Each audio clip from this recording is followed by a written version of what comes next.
तो किसान आंदोलन में शख्स को जिंदा जलाने का मामला लगातार तूल पकड़ता जा रहा है और किसान नेताओं के प्रतिनिधि मंडल ने इस मामले को लेकर के झज्जर एसपी से मुलाकात की।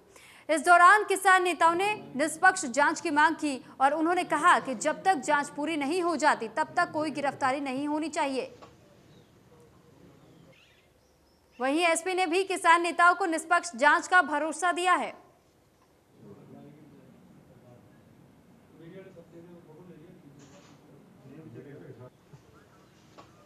जिस पे एसपी साहब ने आश्वासन दिया है कि सिट का गठन किया गया, स्पेशल इन्वेस्टिगेटिंग टीम, और वो अब इसकी जांच करेगी।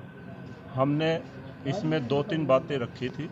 जो सबसे पहली बात है, जो जैसा अखबारों में मीडिया में आ रहा था कि भाई ये किसानों को कह रहे हैं कि भाई किसानों के वहाँ आग लगा दी, टेंट में लगा दी। खुद एसपी साहब कह रहे हैं ऐसा कोई वर्सन नहीं है, ऐसी कोई बात नहीं है। आत्महत्या का जो केस हुआ तो उसके बारे में सारा किसानों का एजिटेशन आया था, संगठन है सारे। एसपी साहब ने आश्वासन दिलाया है कि जो हो गया वो तो हो गया, अरेस्ट आगे से कोई अरेस्ट नहीं होगी इसमें। और जो हमारा निर्जन गांव का एक किसान रात को अरेस्ट किए है, उसकी भी जल्द ही इंक्वायरी करके उसको आश्वासन दिलाया कि आगे से नहीं होगा। जो हो गया है उसको भी इंक्वायरी के तहत ही जल्दी जितना कोशिश करेंगे रिहा करने की। मीडिया में चल रहा है कि कोई किसानों ने किसी को जला दिया। ये बिल्कुल बात नहीं है। जो फैक्ट्स आ रहे हैं उससे ये सुसाइड का केस हमें लग रहा है और हमने इस पे एक फेयर इंक्वायरी की मांग की है। उन्होंने सिट का गठन कर दिया है, एक सिट बनेगी और हम लोग जो हमारे पास जो एविडेंस है वो उनके सामने फैक्ट्स रख देंगे। और उन्होंने एश्योर किया, क्योंकि जो पेश किया हमने तो उससे लगता है कि अभी इस पे और इन्वेस्टिगेशन की ज़रूरत है, तो और अरेस्ट नहीं होगी। जो कल एक लड़का अरेस्ट किया है उस पे भी उन्होंने हमें इंश्योर किया है कि अगर उसके खिलाफ कोई उस तरह का कोई एविडेंस नहीं आएगा तो उसको जल्दी डिस्चार्ज कर देंगे। प्रसाद रोड पे बाईपास में उसके संबंध में वो आए थे, तो उनका यही आग्रह था भी इसमें फेयर इन्वेस्टिगेशन होनी चाहिए। तो उसकी उनकी सबकी मैंने बातें सुनी हैं और इसमें अब हमने एक SIT कॉन्स्टिट्यूट की है DSP के नेतृत्व में, जो उसको बिल्कुल जो भी एविडेंसेस हैं उनके आधार पर फेयर इन्वेस्टिगेशन हम कर रहे हैं। फिर भी एक SIT हमने उसमें गठित की है जो इसको ठीक प्रकार से इसकी इन्वेस्टिगेशन। तो किसान आंदोलन की आड़ में अब आपराधिक गतिविधियां बढ़ती जा रही हैं और ऐसे में इन मामलों को लेकर के सरकार भी गंभीर होती हुई नजर आ रही है।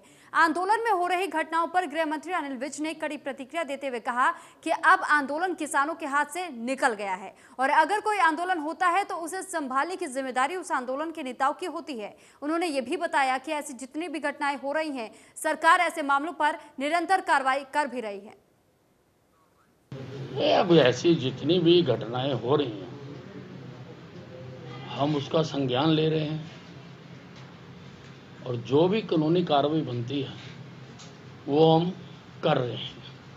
वास्तव में तो अगर कोई आंदोलन होता है तो उसको संभालने की जिम्मेवारी उस आंदोलन के नेताओं की होती है, परंतु ये तो बार बार ऐसी घटनाएं घट रही हैं, इससे ऐसा प्रतीत होता है कि ये आंदोलन किसान नेताओं के हाथ से निकल चुका है। नहीं, बातचीत तो वैसे पहले भी बहुत बार हो चुकी है, लेकिन गजेंद्र सिंह जी ने एक और प्रयास किया है और अगर बातचीत से हल हो जाए तो बहुत अच्छी बात। तो वहीं महामारी में महंगाई और मोदी सरकार को देश के लिए हानिकारक बता रहे रणदीप सुरजेवाला फिर अनिल विज के निशाने पर आ गए। उन्होंने सुरजेवाला के बयान पर पलटवार करते हुए कहा कि सुरजेवाला को न जाने कौन सी बीमारी है और उनका इलाज भी नहीं हो सकता। देश में पीएम ने हालातों को बखूबी संभाल रहा है। इस महामारी को जितने सफल तरीके से नरेंद्र मोदी जी ने टैकल किया है, जो हमारी मृत्यु दर पर बहुत हद तक रोक लगाई है, हमारा रिकवरी रेट भी दूसरे देशों की तुलना में बहुत अच्छा है। और सुरजेवाला जी को पता नहीं क्या बीमारी है और उनका तो इलाज हो भी नहीं सकता। तो वहीं किसान आंदोलन पर बोलते हुए रणजीत चौटाला ने कहा है कि धरने से एक्ट नहीं बदले जा सकते। उन्होंने कहा कि सरकार ने किसानों के लिए बहुत कुछ किया है। ये हर आदमी का अपना राइट है, वो आंदोलन करें, कर सकते हैं, करना भी चाहिए। हर आदमी अपनी मांग मतलब क्योंकि देश का सबसे बड़ा हिस्सा है, अकेले वो 65% से ज़्यादा है, तो ग्रीवेंसेस रहते हैं। जब कर्मचारियों के हैं तो उनके भी होंगे, स्वाभाविक है। हर आदमी जब बढ़ता है तो आगे लेना।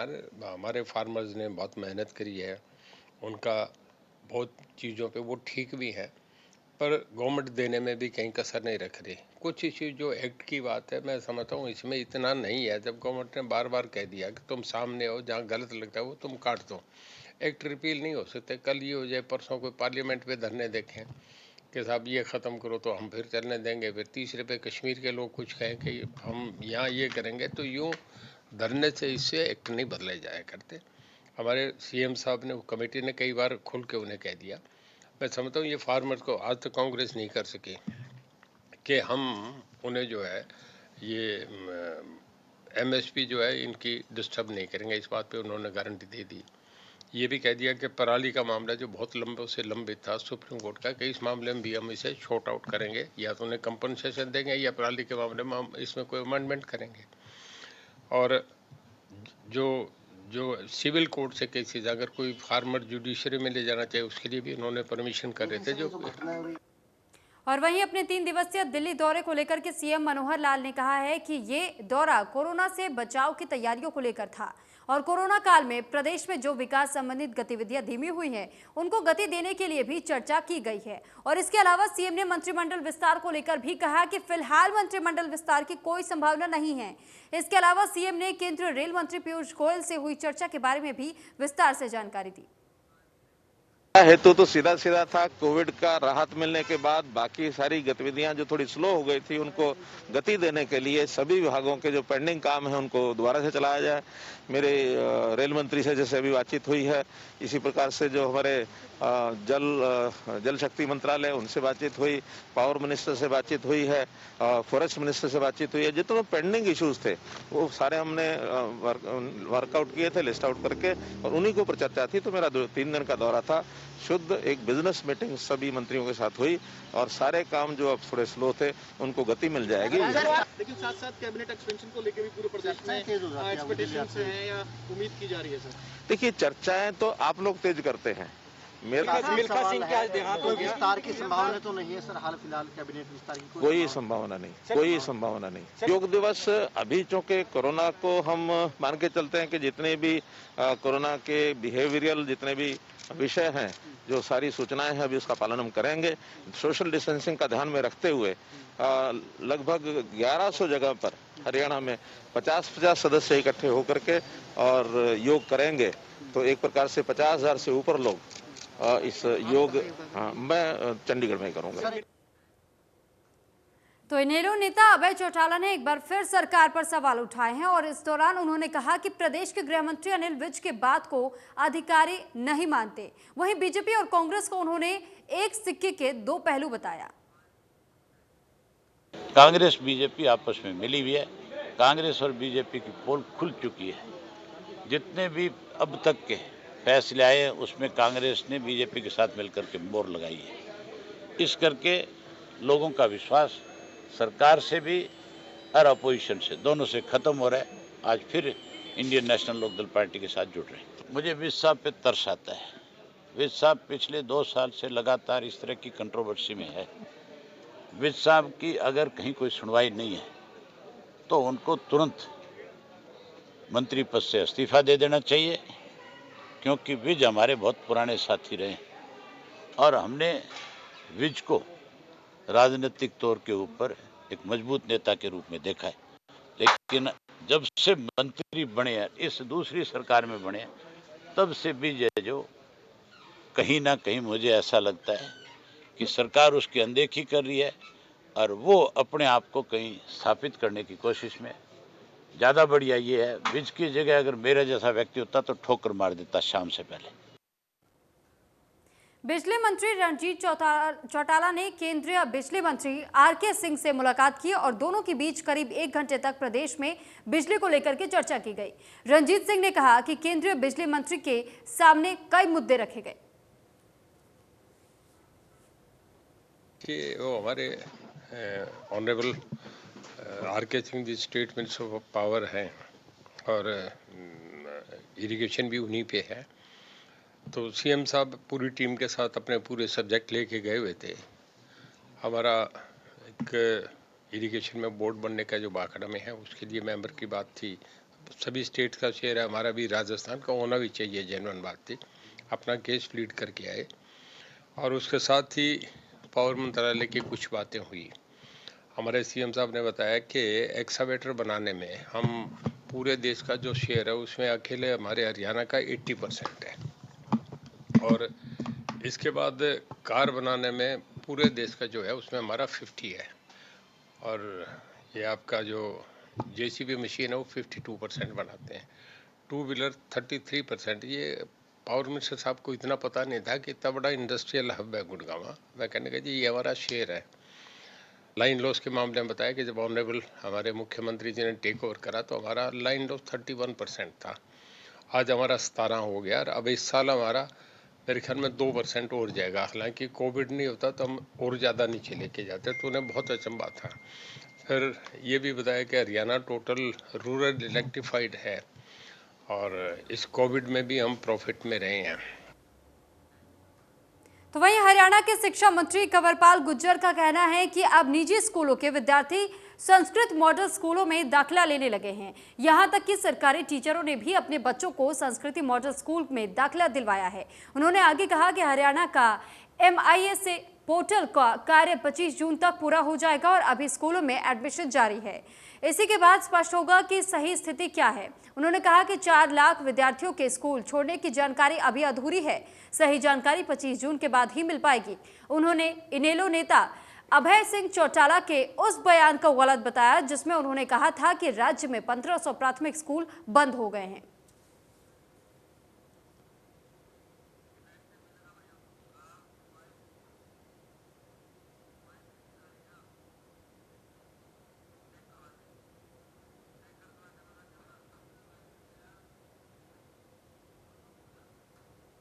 तो वहीं हरियाणा के परिवहन मंत्री मूलचंद शर्मा ने शहर में चल रहे विभिन्न विकास कार्यों का मौके पर पहुंचकर निरीक्षण किया और इस मौके पर परिवहन मंत्री ने अधिकारियों को उचित दिशा निर्देश देते हुए कहा कि आगामी बरसात के मौसम से पहले शहर के सभी नाले और नालियों को दुरुस्त किया जाए ताकि लोगों को परेशानी ना हो और बल्लभगढ़ में बरसात का पानी ज्यादा समय तक न ठहर सके। इस मौके पर परिवहन मंत्री के साथ नगर निगम के अधिकारी भी मौजूद रहे।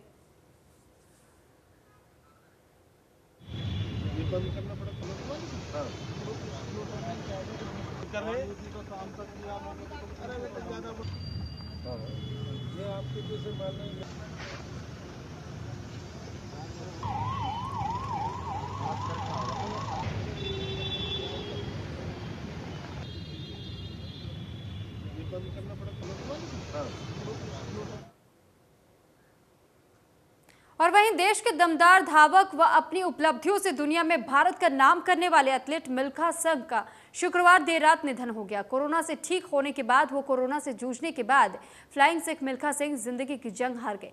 मिल्खा सिंह का अंतिम संस्कार राजकीय सम्मान से साथ किया गया। इस दौरान कई बड़े नेता मौजूद रहे और 3 तस्वीरें आपके टीवी स्क्रीन पर। तो अंतिम यात्रा के दौरान की पहली तस्वीर, वहीं दूसरी तस्वीर में आप राजकीय सम्मान की तस्वीरें देख पा रहे हैं और तीसरी तस्वीर जब मिल्खा सिंह को पंचतत्व में विलीन किया गया। तो फ्लाइंग सिख मिल्खा सिंह को आज अंतिम विदाई दी गई और पंचतत्व में विलीन हो गए मिल्खा सिंह। ऐसे में राजकीय सम्मान के साथ उन्हें आज अंतिम विदाई दी गई। तो बीती देर रात को मिल्खा सिंह का निधन हुआ था। 11:30 बजे रात का वक्त बताया जा रहा था जब उनका निधन हुआ था। भारत के महान धावक मिल्खा सिंह ने दुनिया भर में अपने तेज रफ्तार से अपना नाम रोशन किया। मिल्खा सिंह ने दौड़ के हर मेडल को अपने नाम किया। मिल्खा सिंह ने अपने जीवन में कौन कौन से रिकॉर्ड बनाए, ग्राफिक्स के जरिए आपको दिखाते हैं। तो मिल्खा सिंह के नाम जो रिकॉर्ड है 80 अंतर्राष्ट्रीय दौड़ में 77 मिल्खा सिंह ने जीती हैं। वहीं मिल्खा सिंह ने 1960 में 400 मीटर रेस 45.73 सेकंड में पूरी कर ली थी और कॉमनवेल्थ गेम्स में ट्रैक एंड फील्ड में गोल्ड मेडल जीतने वाले पहले भारतीय खिलाड़ी बने थे। तो मिल्खा सिंह दौड़ प्रतियोगिता में अपने प्रतिद्वंदियों को हमेशा मात दी है और मिल्खा सिंह के नाम पर दुनिया भर के सभी बड़े रिकॉर्ड दर्ज है, जिसके लिए उन्हें दुनिया भर में सम्मानित भी किया गया है। आपको ग्राफिक्स के जरिए दिखाते हैं। तो मिल्खा सिंह ने जिस तरीके से हमेशा नाम रोशन किया, राष्ट्रमंडल गेम्स में गोल्ड मेडल उन्हें नवाजा गया था 1998 में ही 440 गज की दौड़ में सबसे आगे फ्लाइंग सिख मिल्खा सिंह रहे थे। 1998 की ही बात कर रहे हैं जब टोक्यो एशियाड में डबल गोल्ड उन्होंने जीता था। वहीं 400 और 200 मीटर में नया रिकॉर्ड भी मिल्खा सिंह के नाम दर्ज था। रोम ओलंपिक में वर्ल्ड रिकॉर्ड उन्होंने तोड़ा था 1960 में। तो सन 1962 में जकार्ता एशियाड में डबल गोल्ड विजेता रहे थे। तो मिल्खा सिंह ने हमेशा देशवासियों को फिटनेस के बारे में जागरूक किया। हम आपको ग्राफिक्स के जरिए दिखाते हैं कि मिल्खा सिंह का लोगों के नाम क्या संदेश था। सेहत के लिए 10 मिनट निकलना बेहद जरूरी उनका मानना था और ऐसे में उन्होंने ये भी कहा कि पार्क हो या सड़क 10 मिनट तेजी से वॉक करें, थोड़ा कूद लीजिए और हाथ पैर चला लीजिए। तो फ्लाइंग सिख मिल्खा का ये फिटनेस मंत्र है। फिटनेस से ही जीवन में बदलाव आएगा। तो फिटनेस को वो बेहद अहम मानते थे। फिट रहेंगे तो डॉक्टर के पास जाने की जरूरत ही नहीं पड़ेगी, मिल्खा सिंह का ये मानना था। सेहत के लिए 10 मिनट निकालना बेहद जरूरी। तो फिटनेस मंत्र बता रहे हैं हम आपको मिल्खा सिंह का। प्रदेश के मुख्यमंत्री मनोहर लाल ने भी द फ्लाइंग सिख मिल्खा सिंह को श्रद्धांजलि अर्पित की। एक बहुत मिल्खा सिंह का देहांत हो गया है। एक बहुत मिल्खा सिंह का देहांत हो गया है। एक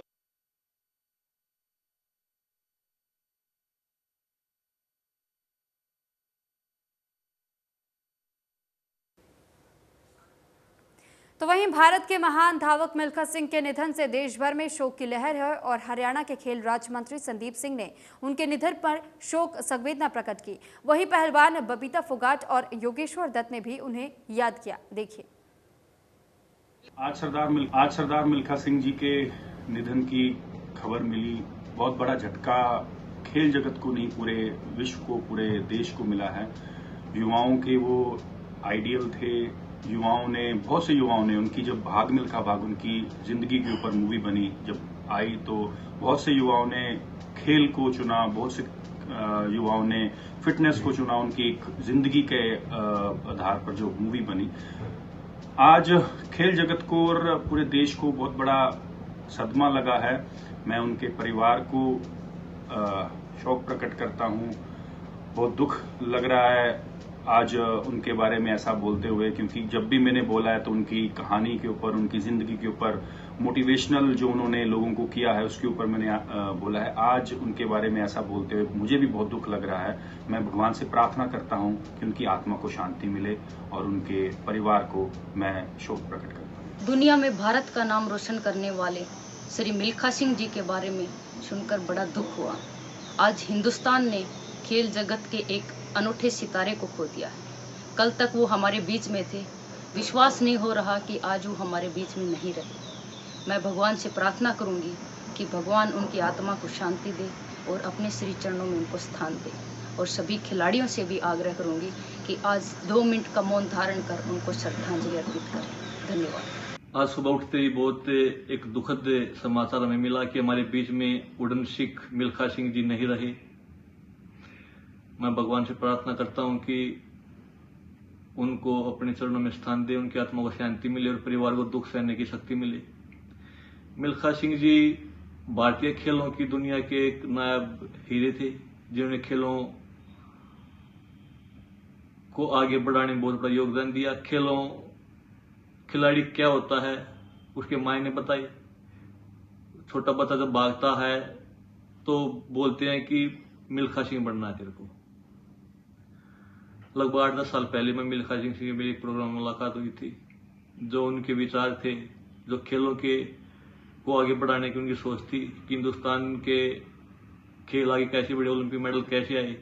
उन्होंने खुद 3 ओलंपिक में पार्टिसिपेट किया था, ओलंपिक में 4th प्लेस उन्होंने हासिल की थी। उन्होंने वो अनुभव भी शेयर किया और मेरे से भी बोला कि अपना टारगेट बड़ा रखो, तभी उसको हासिल कर पाओगे। आज बड़ा दुख का दिन हमारे पूरे हिंदुस्तान के लिए, खेल प्रेमियों के लिए, कि कुछ दिन पहले, लगभग एक हफ्ता पहले ही उनकी धर्मपत्नी सरोखी डाल गई थी और आज हमारे बीच में वो नहीं रही। आज सरदार मिल्खा सिंह। हरियाणा विशेष में फिलहाल मेरे साथ इतना ही। आप बने रहिए इंडिया न्यूज हरियाणा के साथ। नमस्कार।